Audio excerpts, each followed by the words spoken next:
Welcome to Manage to Engage, the podcast from clearandopen.com. Dedicated to the evolution of you, because businesses grow when people do.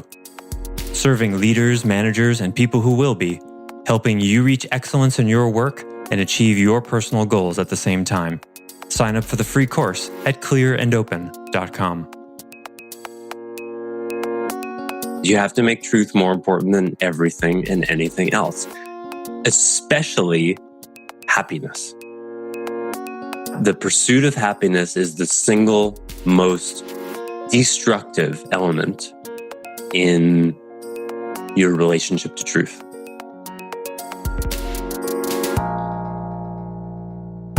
Hi, it's Joseph, and thanks for tuning in to Manage to Engage, the podcast from clearandopen.com. The pursuit of happiness is one of the three, quote, unalienable rights suggested by the United States Declaration of Independence. But the very act of this pursuit is problematic and the single most destructive element in your relationship to truth. Because real happiness isn't some destination that you get to by constructing a long enough bridge. This false happiness is built on illusion, and eventually life will catch up to you and set you straight. Real fulfillment is already and always there. And through awareness, we can deconstruct our blocks to it and experience it regardless of the content in our lives. So today, I suggest that we have to make the pursuit of truth, of realness, more important than everything and anything else, especially happiness, so you can discover how happy it will make you.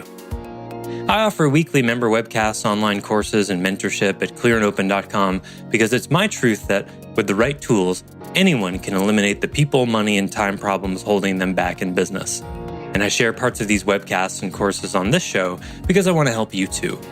If you're enjoying the show and learning from it, I'd really love your feedback. If you're listening to the show on an Apple device, all you have to do is open up the podcast app, view the full description of the episode, and click the link to leave a rating and review for the show. Thanks so much for listening. Let's start the show.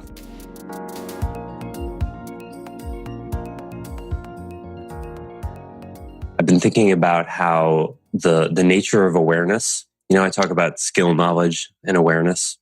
And skill and knowledge are both constructive, right? You guys heard me talk about this before. You don't know something, and then someone tells you something, and then you know it. It's additive. It's constructive, right? Same with skill. You don't know how to do something, you practice it, you fall off the bike, you get back on, you add to it. Eventually you experience enough times, and then you get it. But how does awareness work? Is awareness constructive? It's not, is it? And this is something that in really pure forms of Zen, they will instruct you to look at, who or what is being aware?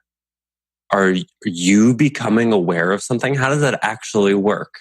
Most of the time when we become aware of something that we weren't aware of, what happens that augments your awareness? You might think you're not aware of something, and then somebody tells you, and then you're aware of it. But that's usually a knowledge thing, right? How does it work? Maybe we don't have an adequate definition of awareness then as to differentiate it from knowledge. But I never even thought about having to define that. Yeah, you're right. I'm going to have to do that. Yeah. So the distinction is knowledge is it's content for one, and awareness is context. So it's like awareness of a fact. We're not talking about that. We're not talking were you aware that the Magna Carta was signed in 1215? I love that we have that. You and I, Peter, you would be. That's not an awareness thing. That's just a euphemism for an alternative way of saying, did you know that? Right? When we talk about awareness, we're talking about something else. We're talking about the ability to perceive something. I think there's a knowledge at the beginning, though. You have to add that the awareness is a thing. Mm-hmm. 5 years ago, I don't think I knew that if you would have told me awareness, I would have described knowledge. Sure. Yeah. Let's frame it this way then. It's an interesting challenge. Okay. So it just took me a minute. Okay. So there's, imagine a circle. I didn't invent this. A lot of models use this. Imagine a circle.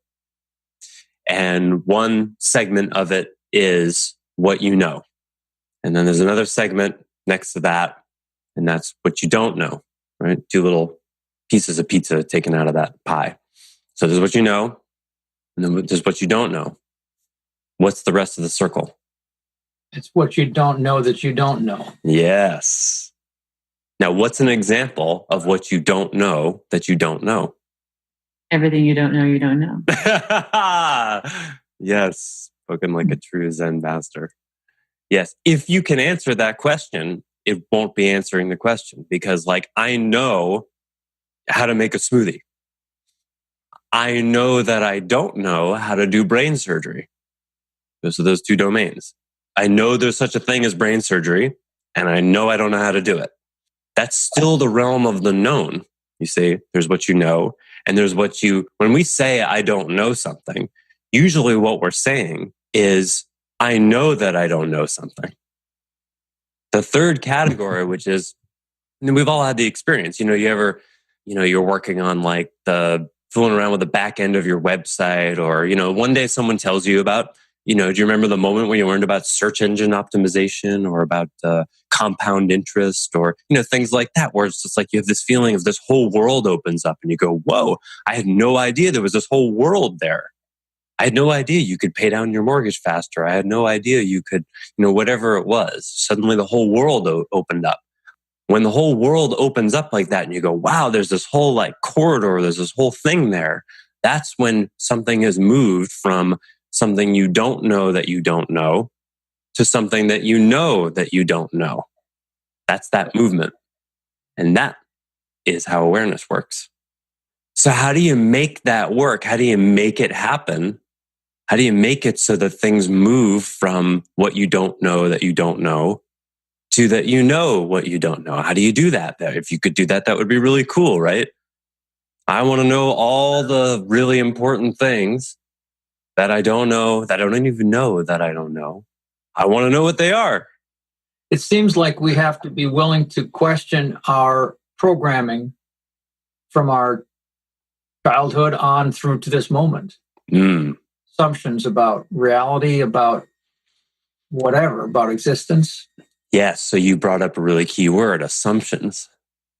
Assumptions, beliefs, values, those are the things that become plugs that prevent the movement from what we don't know that we don't know to what we just don't know.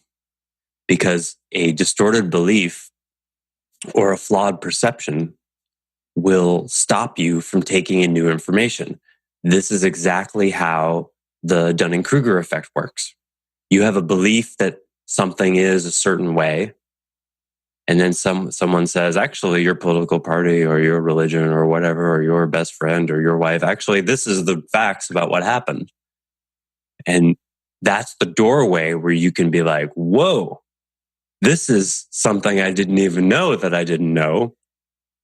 But the majority of people will say, no, I'd prefer to stay with the facts that I currently believe or the beliefs that I currently have, instead of entering into the realm of what we don't know that you don't know. Because when you feel into what is it that you don't even know that you don't know, feel that for a second. What's that feel like? Fear. Yeah. I can feel either fear or, anybody get anything else? Excitement. Yeah, those are exactly the 2 words. I was just feeling it in the last minute. And it's both, right? There's a kind of, oh man, what might I be missing? And then there's like, wow, what might I be missing? Depends on the moment. You can feel both. Of course, we all want excitement without fear, right? Is that funny? I want to be in complete control all the time and never have to worry about what might happen. They physically feel incredibly similar. Yeah, right? Great point. Almost, I would say being excited about taking a risk and being completely afraid of going to work, they feel the same way. Yeah, totally. In German, there's actually a word, gespannt, which actually means excited and nervous at the same time. It can imply both. It's sort of not really positive or negative. It's sort of neutral. We don't really have that. When we say anxious, we can be like, oh, I'm really anxious to get started on this project. right? And it can be positive, or you could say, oh, I'm really anxious about that meeting I have to have. So that's sort of the best analog we have. Depends on the usage. But yeah, it's both. It's a great call, Jamie. Look in the body. It feels the same. And you know how it is. If you're not a little bit afraid every couple of days, you start to get kind of bored. And then you do something stupid or something brave. So I want to say all of that to say is like, Jamie, to look at what you've been doing in your business and how much of it has been deconstructive. You know, this is, I think, why when a business changes significantly, there's a lot of employee turnover. And you've experienced this too, Kurt. And because that's a literal deconstruction, people going away. And sometimes the business changing size as well. Because that's awareness. Like the biggest thing for me, and the financial stuff is just a way you can keep score. It's not the only thing that there have been many, many other even more important changes at home and at work. When I really made the shift to being more concerned about what was real and just reality in general and not giving a shit about anything other than what is actually true, what is going on. And knowing like, okay, my own head trash is going to not want me to be accountable to myself, not want to hold anyone accountable because that's mean. And I have head trash that I'm not capable. Someone's going to find out I'm making this shit up as I go along. And knowing that all that's happening and still moving forward. And it really does at times feel like, whoa, this just happened. Like it was one day it was like this, and then the next day it was like that. Mm-hmm. But that, you're talking, what is awareness? And I think it is that the degree of caring more about what is true than about what I feel, that has to be a part of it too. Yes, absolutely. I'd say that, yeah, you just answered the question in a way I didn't expect. I didn't actually know the answer to the question when I asked it a couple of minutes ago, but I think that's the best answer. I mean, there's lots of different ways, you can look for clues. Maybe we'll talk about some of them, but that's the first thing. You have to make truth more important than everything and anything else, especially happiness. The pursuit of happiness is the single most destructive element in your relationship to truth. That makes it sound like happiness is a place and you're trying to get to it. Yeah. Well, that's how most people hold it. Yeah. And it's not. Like you can be happy when the business is tanking. You can be happy when you have lots of money in the bank. Yes. It depends on how you define happiness, right? But the way most people think about happiness is in terms of content. I'll be happy when I have the boat and the house. And that was a big change for me too. Like I'll be happy when I've shown that I'm valuable and competent in the business growing. And when I made the shift of or I'm valuable, even if whatever happens to the business, I just need to get to the truth. Mm. Then actually what I had been striving for happened in a different way. Like it wasn't, does that make sense? Like the dollars in the bank, that's not going to tell me who I am. That's not where I get my value from. Yep. Eventually that's shown to happen, but that doesn't mean, even though I think I'm handling things really well right now, that the business is going to continue to grow. Like, who knows what the hell is going to happen? Mm-hmm. And we'll see how I react then. Mm-hmm. But I think I'll be happy. Yeah. I'm confused, Jamie. You're finding out what's true in your business. Mm-hmm. And how does that relate or not relate to your feeling of self-worth or what you feel your self-worth from? Good question. So when I believed I was successful, valuable, worthy of love, when the business was doing well, I would ignore things that showed that it wasn't well, so that I would then feel valuable. So we were like a bodybuilder, looked great on the outside. Like when we were at the highest revenue, we looked phenomenal and we were dying inside. We had cancers here. There were things we weren't taking care of, but I wouldn't look at them because that would show me that I wasn't worthy. I wasn't valuable. And it would feed into this. I'm a poser. I don't have a great education like my peers. Some of my peers are ahead of me. And if I was different, then I would be better.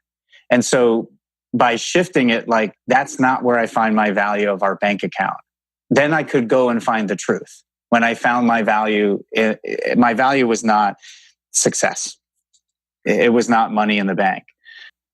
That allowed me to then look at it because I wasn't afraid. If I found out that who I thought was a key person and I couldn't survive without them, that wasn't true, I didn't go, oh shit, I just put 7 years into this guy.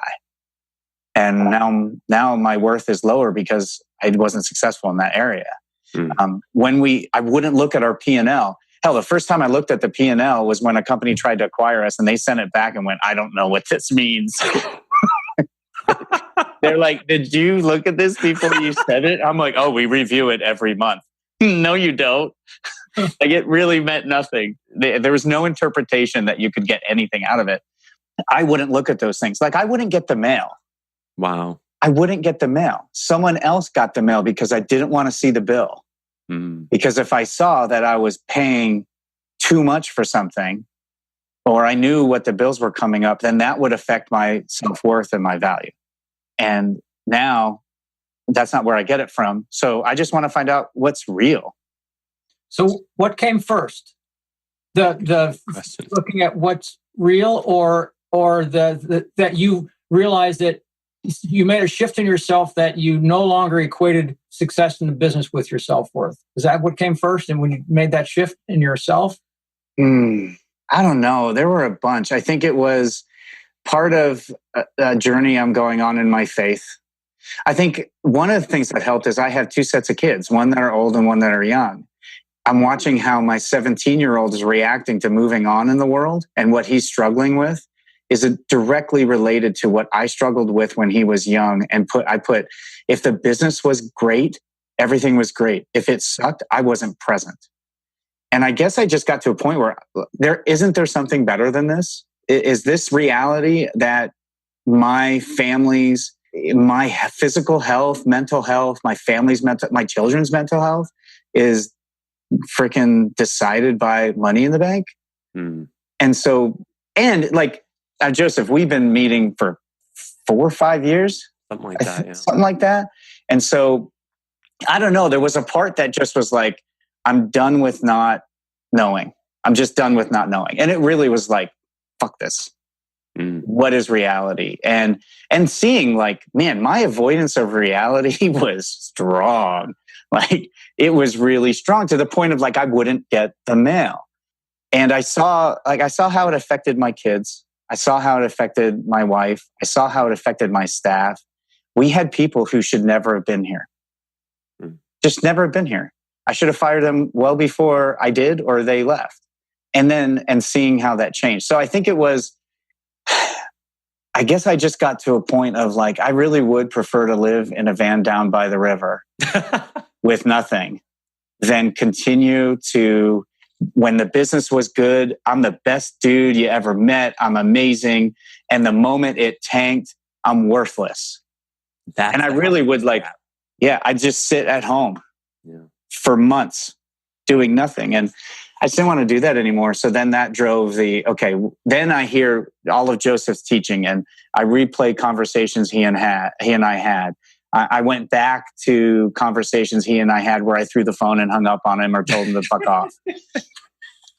And I went like right back to some of those because there was a lot of meat in there. And I was like, oh, okay, we talked about this. I'm going to act like what he said was 100% true. If it was 100% true, what would I do? And then some of it was faking it. Wow. Like, I'm just going to do this. And I think like, I don't know how you do this without other people. Like someone has to say like, hey, you're being an idiot. Yeah.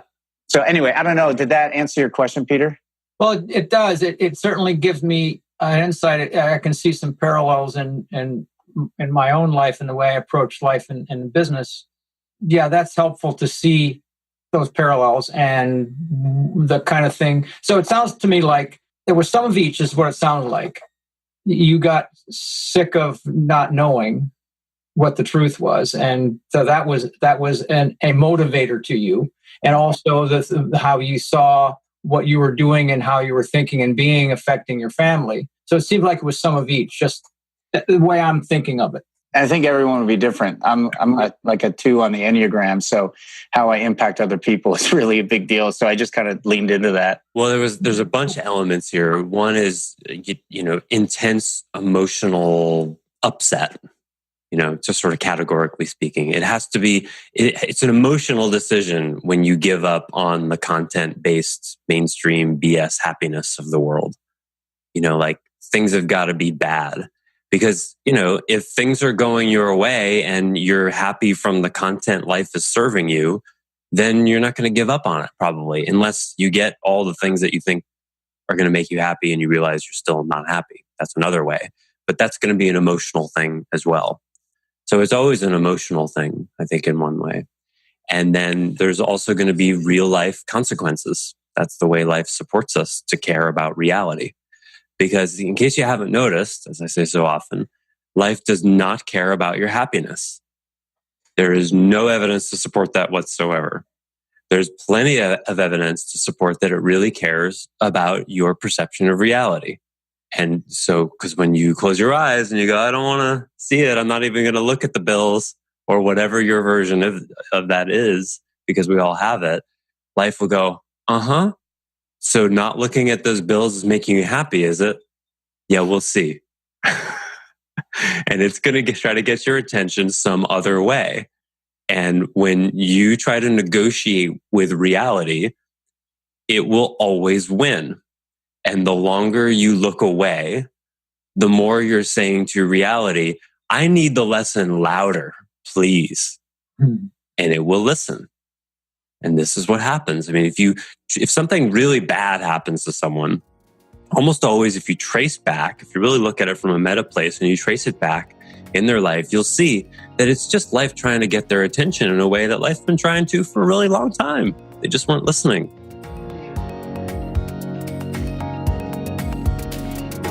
Thanks for listening to Manage to Engage, the Clear and Open podcast.